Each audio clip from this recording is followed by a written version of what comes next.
Assalamualaikum warahmatullahi wabarakatuh. Perkenalkan, nama saya M. Satria Budi, MPD, asal perguruan tinggi Institut Agama Islam Muhammad Azim Jambi, peserta PKDP 2026. Di sini saya akan menjelaskan materi bahan ajar yang saya ajarkan pada perkuliahan mata kuliah yang saya ampu, yaitu pembelajaran PKN MI atau SD. Adapun materi bahan ajar saya yaitu tentang ruang lingkup materi PKN di MI atau SD.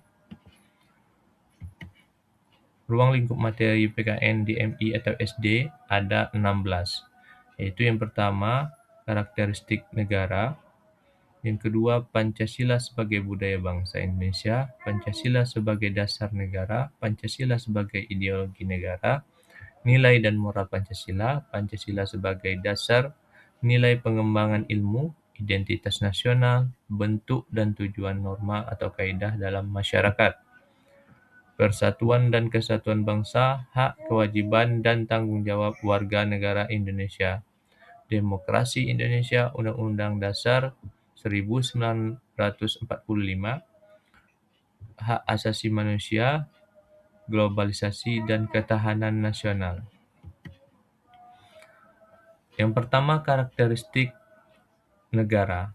Indonesia memiliki karakteristik, yaitu tentunya karakteristik ini dibentuk oleh faktor geografis, budaya, hukum, dan sejarah perjuangan bangsa. Nah, tentunya semua aspek ini berbeda dengan negara-negara lain. Ini yang menjadikan karakteristik negara Indonesia. Dalam hal ini, tentang karakteristik ini akan diajarkan di MI atau SD, tentunya di antara kelas 1 sampai kelas 6. Selanjutnya, Pancasila sebagai budaya bangsa Indonesia. Selain sebagai dasar atau ideologi bangsa Indonesia, Pancasila juga harus menjadi budaya bagi bangsa Indonesia. Nah, dalam hal ini, Pancasila juga berfungsi sebagai jiwa bangsa atau dan kepribadian bangsa. Nilai-nilainya mengakar kuat dalam pola pikir, sikap bertindak, dan hasil karya cipta masyarakat Indonesia. Jadi, Pancasila ini juga harus menjadi landasan bagi warga negara Indonesia, baik dalam pola pikir, dalam bersikap, bertindak, maupun hasil karya cipta masyarakat Indonesia harus berpedoman pada Pancasila. Dan semua ini juga akan dibahas dan akan diajarkan di MI atau SD. Jadi semua hal mengenai materi ini harus dikuasai nanti juga oleh seorang guru MI atau SD ataupun calon guru MI atau SD yang akan dipelajari di bangku perkuliahan. Yang ketiga, Pancasila sebagai dasar negara. Nah, tentunya sama-sama kita ketahui, Pancasila ini adalah dasar negara kita, ataupun disebut dengan 5 dasar negara atau Pancasila. Yang artinya, Pancasila ini adalah fondasi atau landasan bagi negara kita, yaitu Indonesia. Nah, tentunya ini adalah materi yang sangat krusial dan yang sangat penting yang diajarkan di MI. Bahkan dari kelas 1 itu sudah diajarkan pengenalan tentang Pancasila sampai pengenalan lambang-lambang Pancasila. Begitu juga sampai di kelas 6 juga akan diajarkan sampai ke nilai-nilai dari sila-sila dalam Pancasila, bahkan penerapan dalam kehidupan sehari-hari sebagai dasar negara, dan juga menjadi landasan dalam kehidupan bernegara. Dan ini juga sudah diajarkan dari kelas 1 sampai kelas 6 di MI atau SD. Yang keempat, Pancasila sebagai ideologi negara. Secara etimologi, ideologi berasal dari kata idea gagasan, konsep, dan cita-cita. Selanjutnya logos. Logos artinya ilmu atau pengetahuan. Maka ideologi adalah ilmu tentang keyakinan dan gagasan yang dianut oleh seorang atau sekelompok orang demi mencapai tujuan hidupnya. Jadi, materi tentang Pancasila sebagai ideologi negara ini juga sudah diajarkan di kelas 1 sampai kelas 6, MI ataupun SD. Selanjutnya, nilai dan moral Pancasila. Nah, nilai Pancasila itu terdiri dari ketuhanan, kemanusiaan, persatuan, kerakyatan, dan keadilan sosial. Selanjutnya, moral Pancasila, yaitu penerapan nilai-nilai tersebut. Jadi, moral ini merupakan manifestasi ataupun wujud dari nilai-nilai tadi. Eh, Termasuk di dalamnya seperti jujur, adil, menghormati hak orang lain, dan berjiwa sosial. Selanjutnya, yang keenam, ruang lingkup materi pelajaran PKN di MI atau SD itu adalah Pancasila sebagai dasar nilai pengembangan ilmu. Jadi, setiap ilmu pengetahuan dan teknologi yang dikembangkan di Indonesia itu tidak boleh bertentangan dengan nilai-nilai Pancasila.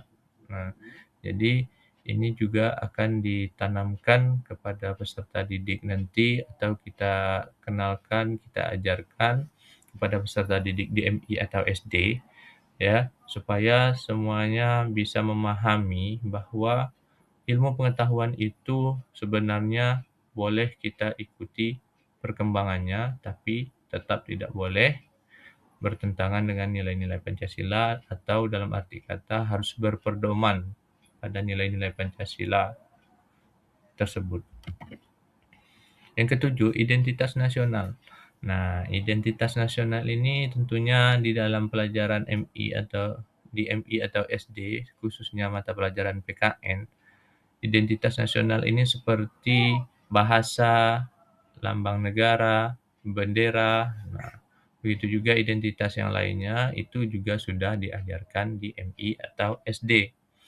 Yang kedelapan, yaitu bentuk dan tujuan norma atau kaidah dalam masyarakat. Norma itu adalah wujud konkret atau bentuk nyata dari kaidah, dan kaidah merupakan aturan yang masih bersifat abstrak, ya,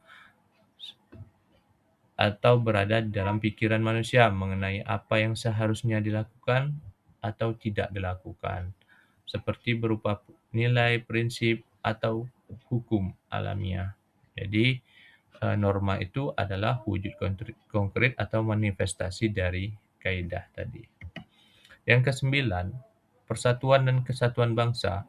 Secara filosofis, persatuan adalah proses menyatukan berbagai corak yang beragam menjadi satu kesatuan yang serasi. Sementara kesatuan adalah wujud nyata dari hasil persatuan tersebut yang telah menjadi utuh dan tidak berpecah belah. Dari persatuan dan kesatuan ini juga diajarkan di MI atau SD pada mata pelajaran PKN dan juga sudah harus ditanamkan kepada peserta didik mengenai menjaga persatuan dan kesatuan bangsa. Yang ke-10, hak, kewajiban, dan tanggung jawab warga negara Indonesia. Biasanya materi ini sudah diajarkan dari kelas 3 sampai ke kelas 6. Nah, tentunya dengan tingkat materi yang berbeda, mulai dari tingkat yang mudah dipahami ataupun tingkat yang sederhana dari kelas 3 sampai tingkat penerapan, implementasi, ataupun sampai ke analisis di tingkatan kelas 6. Nah, ini juga merupakan materi yang cukup krusial atau yang cukup penting yang ada di pelajaran PKN di MI atau SD. Yang ke-11, demokrasi Indonesia. Indonesia ini adalah negara demokrasi sesuai dengan Undang-Undang Pasal 1 Ayat 2, yaitu kedaulatan berada di tangan rakyat dan dilaksanakan menurut undang-undang. Dalam arti kata, konstitusi di negara ini seperti pemilihan mulai dari DPR, kepala daerah, sampai presiden, itu ditentukan oleh rakyat ya, melalui pemilu. Nah, begitu juga dengan praktek-praktek yang lainnya yang berkaitan dengan demokrasi. Jadi, mengenai ataupun hal-hal tentang demokrasi ini juga sudah kita kenalkan atau kita ajarkan dari SD atau MI. Yang ke-12, Undang-Undang Dasar. Nah, tentunya Undang-Undang Dasar ini juga sudah diajarkan di MI atau SD, ya. Nah, biasanya kita juga sudah sampai menghafal undang-undang, terus sejarah undang-undang, nilai-nilai yang ada di dalam undang-undang sudah diajarkan di MI atau SD. Yang ke-13 adalah globalisasi. Globalisasi adalah integrasi dan keterkaitan yang terjadi secara internasional. Jadi mengenai hal-hal yang berhubungan dengan eee, globalisasi juga sudah kita ajarkan semenjak dari MI atau SD. Jadi ini juga termasuk ke dalam ruang lingkup materi yang diajarkan di MI atau di SD nanti. Selanjutnya hak asasi manusia atau HAM, ya.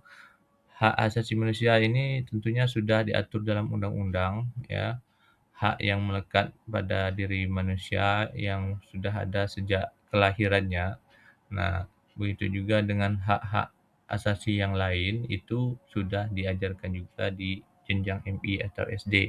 Jadi, mengenai materi atau ruang lingkup materi ini, kita sebagai seorang guru atau calon seorang guru juga harus sudah menguasai mengenai hak asasi manusia yang tentunya akan kita ajarkan kepada siswa kita nanti di kelas 1 sampai kelas 6 SD atau MI. Yang ke-15 adalah ketahanan nasional. Nah, tentang ketahanan nasional ini yaitu kondisi dinamis bangsa Indonesia meliputi segenap aspek kehidupan nasional yang terintegrasi. Jadi, ketahanan bangsa ini juga sudah kita kenalkan, eee, kepada siswa dan juga supaya menimbulkan jiwa nasionalisme, patriotisme kepada peserta didik atau sebagai warga negara tentunya. Yang ke-16 atau yang terakhir adalah keputusan bersama. Keputusan bersama ini atau sering dikenal dengan birokrasi Indonesia sebagai surat keputusan bersama, yaitu regulasi atau kebijakan yang dikeluarkan secara kolektif atau oleh 2 atau lebih instansi kementerian atau lembaga negara. Nah, ini hal-hal yang berkaitan dengan keputusan seperti peraturan yang dikeluarkan oleh instansi kementerian, instansi lembaga negara, bahkan seperti keputusan atau, perjanjian antar negara, ya juga sudah diajarkan semenjak di bangku MI atau SD. Demikian materi bahan ajar yang dapat saya sampaikan. Lebih dan kurangnya mohon maaf. Wassalamualaikum warahmatullahi wabarakatuh.